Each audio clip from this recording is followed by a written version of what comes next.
Ladies and gentlemen, it is my honor to introduce the 28th Secretary of Defense, the Honorable Lloyd James Austin III.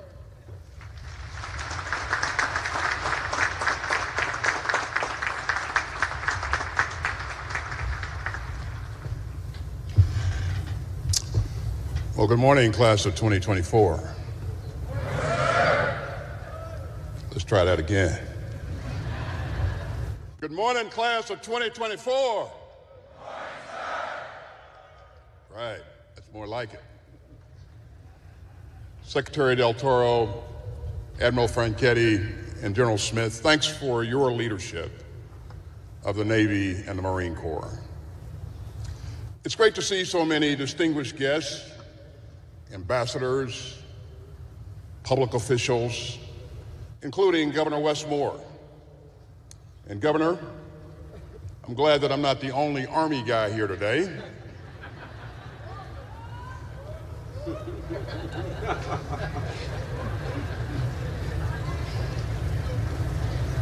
Let me also acknowledge a close friend and mentor of mine, Admiral Mike Mullen of the class of 1968. Admiral, congratulations on the naming of the future DDG-144 as USS Michael G. Mullen. Hoa.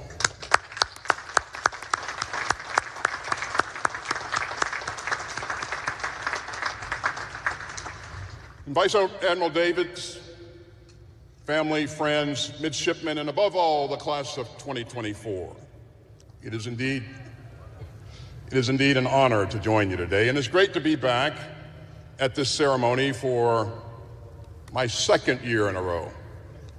So this is starting to be a habit.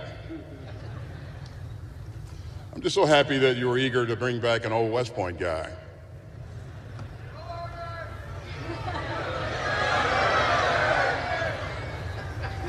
Okay, I'm glad we got that out of the way.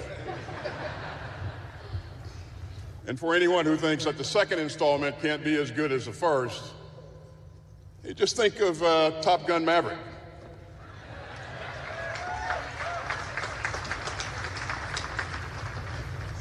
Now, you should start getting used to some new titles. So congratulations, ensigns and second lieutenants.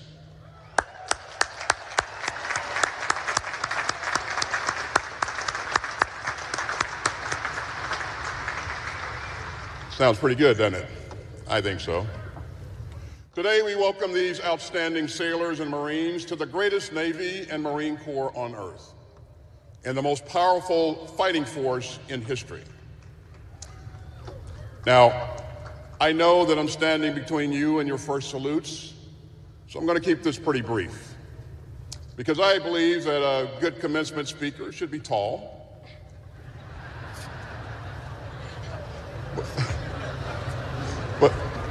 but a good commencement speech should be short.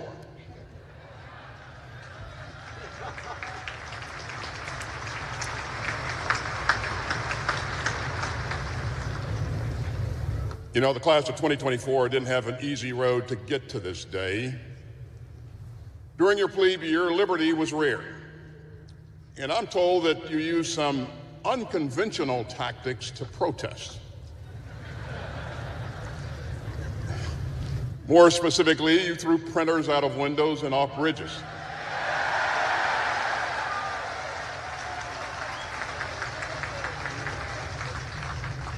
I understand that one intrepid member of this class even climbed up the chapel dome to put a printer on top.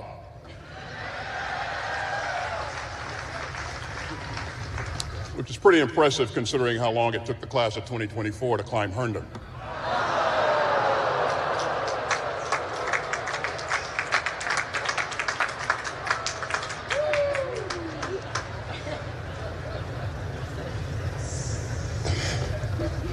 Now, as a former Service Academy cadet, I understand this sort of thing, which brings me to an important piece of business.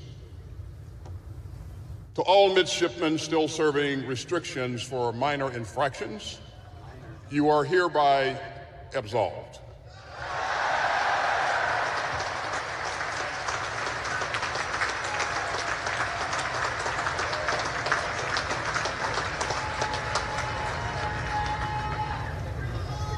You know, that never gets old.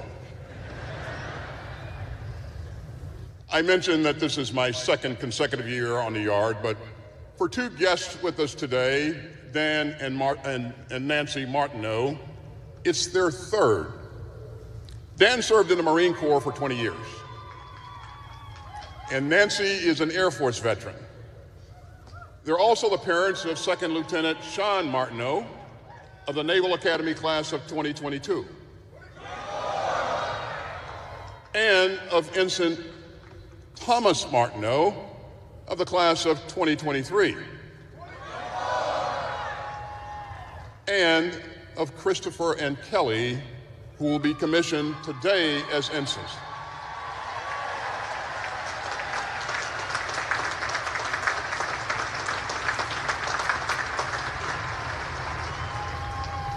Now, that is an outstanding military family. And so is every other family here today. You know, you can feel the pride in these sailors and Marines, and that's because of the thousands of loved ones and sponsors that are here today. And so, graduates, their values guided you. Their encouragement fueled you, and their love sustained you. So your day is also their day. So class of 2024, please stand up, face your families, and give them a round of applause.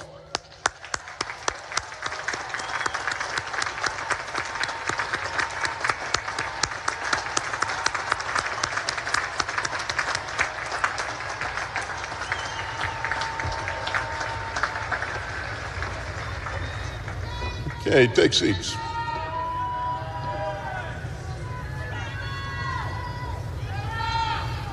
This is a great day and a proud day, but it's also a day of reflection and remembrance.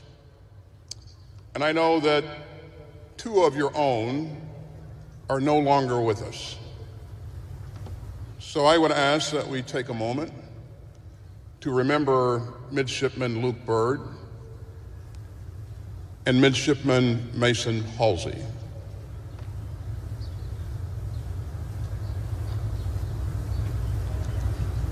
We are all deeply grateful that the Byrd and Halsey families are here with us today. Now, I want to say a few words about the challenges facing America's newest lieutenants and ensigns. You have lived by your class motto, from adversity, victory. And during a once-in-a-generation pandemic, that's exactly what you showed. For weeks, you could rarely leave your rooms. So you bonded with your teammates over Google Meet. And your classes were rough as well. You still passed plebe chemistry, eventually. And I know that you were shotgunned into new companies to start your youngster year. And I hope that you'll see your years here as a long lesson in grit, adaptability, and discipline. You put in the reps and sets to succeed as a team and grow as teammates. And that's exactly what we'll continue to expect of you today and every day. The United States has the most capable Navy and the Marine Corps in the world. And make no mistake, we're going to keep it that way. And you are going to keep it that way.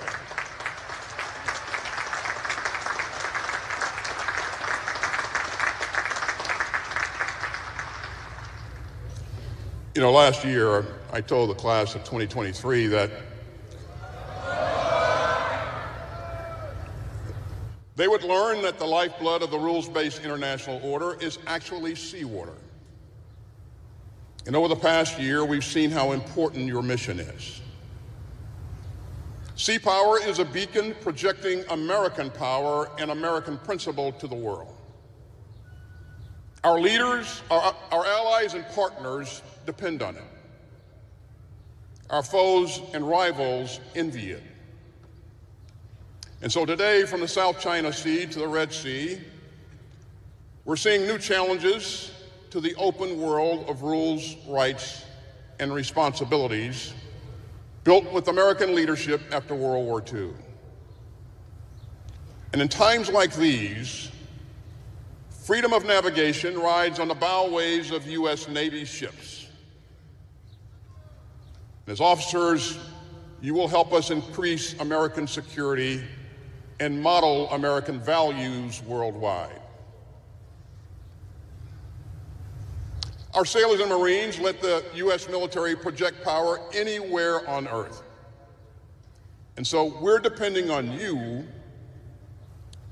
to secure the world's sea lanes for the free flow of ships, commerce, and ideas.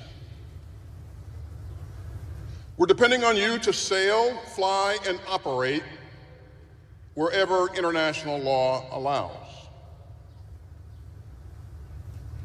We're depending on you to deepen old alliances and forge new friendships. And we're depending on you to deter conflict and to keep the peace.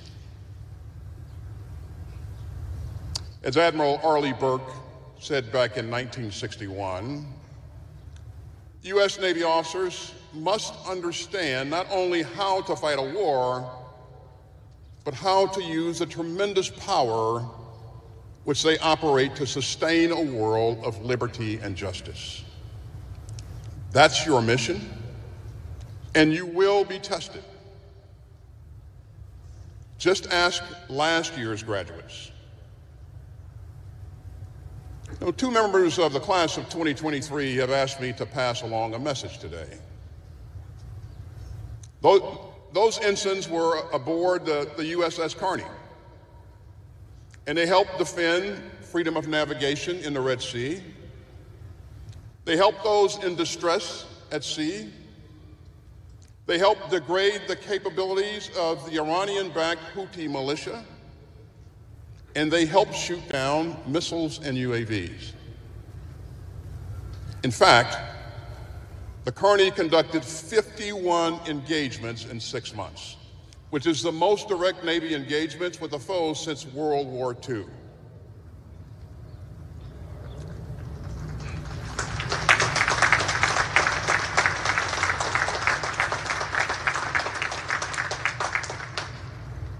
And the message of those ensigns on the Kearney to the class of 2024 is this: you are ready.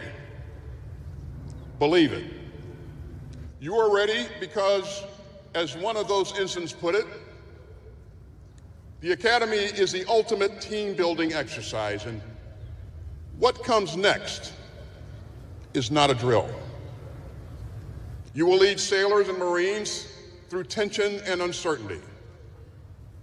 Your teammates will look to you for leadership, for grace under pressure, for calm under fire, and you will be ready.